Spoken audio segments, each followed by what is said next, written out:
Alexander the great, Sikandar जिसे विश्व विजेता कहा जाता है, वह मैसिडोनिया का एक ग्रीक शासक था। इतिहास में वह बेहद ही कुशल और साहसिक योद्धा माना गया है।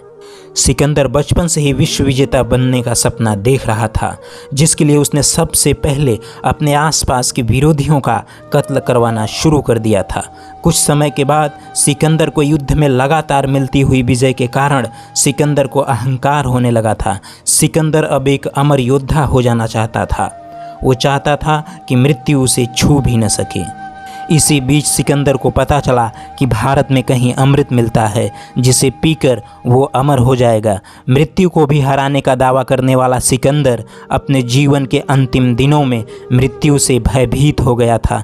मृत्यु से पहले जब सिकंदर को अपनी मृत्यु का आभास हुआ, तब वो समझ गए थे कि युद्ध में विजय, धन दौलत और अहंकार सब एक झूठ है। जीवन का सत्य तो केवल मृत्यु ही है।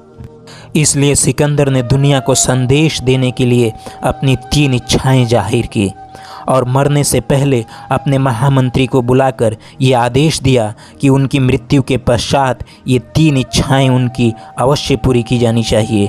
इन तीनों इच्छाओं में सिकंदर की सबसे पहली इच्छा थी कि जिन वैद्य हकीमों ने मेरा इलाज किया है, वे सभी मेरे जनाजे को कंधा देंगे, ताकि दुनिया में ये संदेश जा सके कि लोगों का इलाज करने वाले वैद्य हकीम भी मृत्यु को नहीं हरा सकते।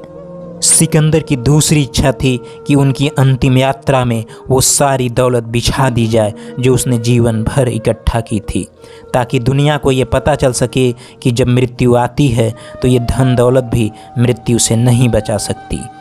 सिकंदर की तीसरी और अंतिम इच्छा ये थी कि जब महान सिकंदर का जनाजा निकाला जाए तो उसके दोनों हाथ बाहर की ओर लटका दिए जाएं, जिससे कि लोगों को ये पता चल सके कि व्यक्ति संसार में खाली हाथ आता है और खाली हाथ ही चला जाता है।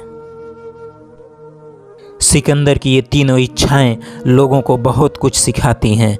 जो जीवन हमें मिला है, उस जीवन की हर एक सांस के लिए हमें अपने ईश्वर का धन्यवाद करना चाहिए और अच्छे कार्यों को निरंतर करते हुए ये कभी नहीं भूलना चाहिए कि मृत्यु ही जीवन का अंतिम सत्य है।